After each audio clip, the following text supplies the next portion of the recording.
So the trade war between US and China has a very interesting rare minerals angle to it. And you know me, I love a good rabbit hole.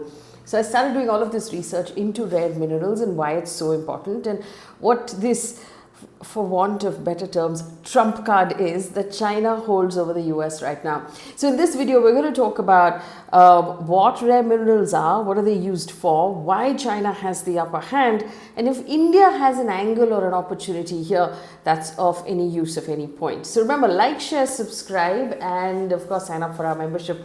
It helps us do better work. So fundamentally, to put it very simply, anything that you switch on or switch off will have a rare earth mineral in it. So that's, from the device that you're watching this video on to a light bulb, apparently everything uses rare earth minerals.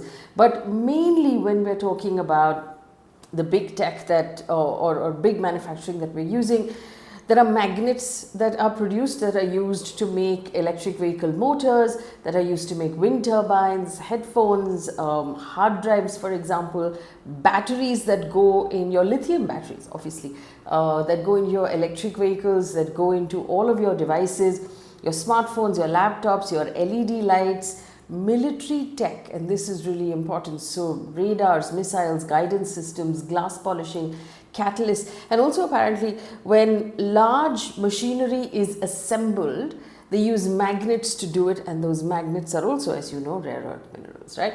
So to put it simply, if there was no rare earth minerals, there would be no clean energy transition, there would be no modern electronics, no advanced defense systems. And China has that trump card. So about 60% of these minerals are currently being mined out of China, and 90% of the end product, and apparently there's a long process between mining and the final end product, so that 90% of that end product comes out of China right now.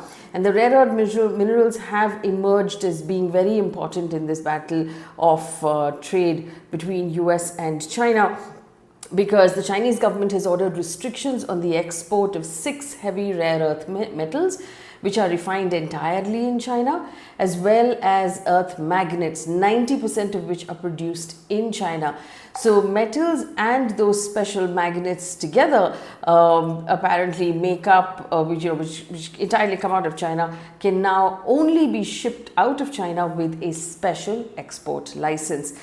Now, with this sort of suspension, what it effectively means is there's a suspension of exports out of China.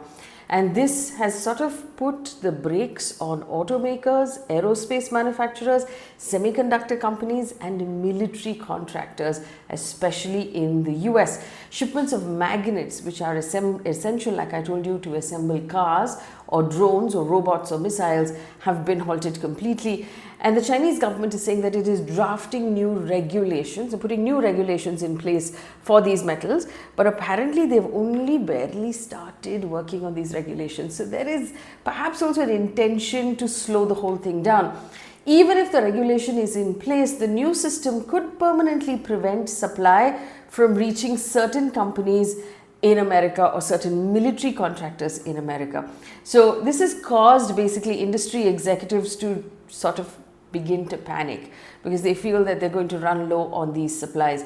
So from factories, in Detroit and elsewhere, if they run out of magnets, they can't assemble cars anymore. Companies, that vary very widely right now in their stockpiles. Some people have enough to go for a couple of months and some don't. So there is a fair amount of panic among those who produce electric cars, drones, robots, missiles, spacecrafts. And also, even if the regular fuel, petrol and diesel cars cannot be assembled without those magnets. So there are altogether, what are these rare earth minerals? There are 17 minerals altogether, including of which 15 are silvery white metals, and they're used, like I said, for all of these things to manufacture. China accounts for 60% of the mine production and 90% of the processed permanent magnet output. And Beijing actually sets quotas on that output, on smelting and separation, which is closely monitored as a barometer of global supply. So apparently these are not rare in the sense that they're not difficult to find because there is a thin supply of them right across the Earth's crust. The problem is they're extremely difficult to mine and then to separate, because even when you mine them, they're still mixed up with a lot of the other regular, sort of mining outputs that we get in the world. So it's difficult to extract them. It causes radioactive waste. It's extremely polluting to mine these products, and then again to separate them and extract the very specific product that you need, even that is difficult to do. It requires a great level of expertise, and it creates a lot of pollution. Apparently, this is why Europe has not actually done it up till now. So China has a near monopoly of extracting rare earth metals as well as refining them, which is the process of separating them from other minerals. And the International Energy Agency estimates that China accounts for 61% of that production. According to the US Geological Report, this is the impact on the US. Between 2020 and 2023, the US relied on China for 70% of its total imports of rare earth compounds and metals. This means the new restrictions will hit the US the hardest. There is another report that says defense technologies, including the F-35 jets, the Tomahawk missiles, the Predator unmanned aerial vehicles, all depend on these minerals. Also, at the same point, I must remind you that China is in its process right now of expanding its own manufacturing of munition production, of advanced weapons and equipment to a pace where it hopes to be, or it's aiming to be, 5 or 6 times bigger than the US. So the impact on the US defense industry is going to be substantial. But like I said, it's not just defense, it's going to hit manufacturing across the board. So if China actually plays out this shortage in the long run, the US could potentially need to diversify supply chains across the board and try to figure out other places where it can source the same thing. Now, apparently, this is already on Trump's mind because conversations have already begun. This week, he ordered an investigation into the national security risk posed by the US reliance on such critical minerals coming from other countries. Can the US make its own? Well, the US has only one operational rare earths mine, and it does not have capacity to separate heavy rare earths or to send its ore to China for processing. Apparently, up until the 1980s, US had a strong manufacturing ability of rare earth magnets.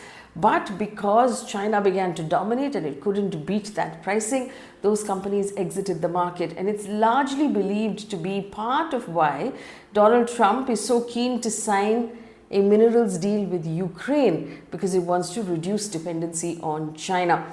The other angle here is Greenland. Now remember, Trump has been making a lot of noise about Greenland. It's because apparently Greenland has the eighth largest reserve, I beg your pardon, of rare earth minerals in the world. And Trump has recently and constantly been talking about how he would like to take control of Greenland from the Danish it's administered by Denmark, but it is an autonomous territory. And he said that he doesn't mind using military force to take it over, partly because it has these reserves. Just to remind you about that Ukraine deal. Now, the last time we talked about Ukraine was when they had that really disastrous meeting at the White House. And, we saw President Zelensky sort of stand his ground and then quickly back down. One of the things that was actually being discussed was a memorandum of intent on minerals with Ukraine. We now understand that the Ukrainian economy minister has said the two countries have now taken a step towards inking what is being termed as an economic partnership agreement on rare earth minerals, which fall under the broader umbrella of critical materials. Now, in this, apparently, Ukraine is home to 5% of the world's critical minerals, titanium, lithium, uranium, and copper, and is known to have deposits of 25 out of the 34 rare raw materials identified as critical by the European Union. So here we have Trump has a trade war, and we've seen that he's also come out and said that he doesn't want products to run too high because China is simply not backing down. And he's hinted that they might actually reach an end point to increasing those tariffs. But the real kicker here could actually be these rare earth minerals, where Trump is aware of the fact that there is a massive dependency within the US on China for these minerals. He's looking at other options within Greenland, within Ukraine, and they're going to try and find a way to diversify that risk off of China.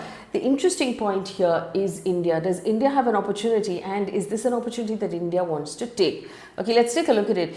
India, of course, massive geographic country. We have an opportunity here because we have the 5th largest rare earth reserves in the world, estimated at 6.9 million tons, and we right now only contribute 1% of the production.